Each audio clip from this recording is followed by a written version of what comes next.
America इस्रायलने इराणमध्ये सत्ता स्थापनेसाठी अनैतिक पद्धतीचा वापर केला. युद्धजन्य परिस्थितीवर रशियाचं वक्तव्य.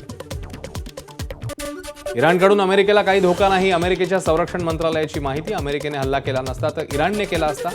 अमेरिकन राष्ट्राध्यक्ष डोनाल्ड ट्रम्प यांचं वक्तव्य. इराण इस्रायल युद्ध तिसऱ्या दिवशी भडकलेल्या युद्धात मृत्यू पडलेल्यांची संख्या 555. इस्रायलचे पंतप्रधान बेंजामिन नेतन्याहू यांनी येरुशलेमच्या पश्चिम भागातील बेत शेमेश भागात जात पाहणी केली. इराणकडनं झालेल्या हल्ल्यानंतर झालेल्या नुकसानाचा घेतला आढावा.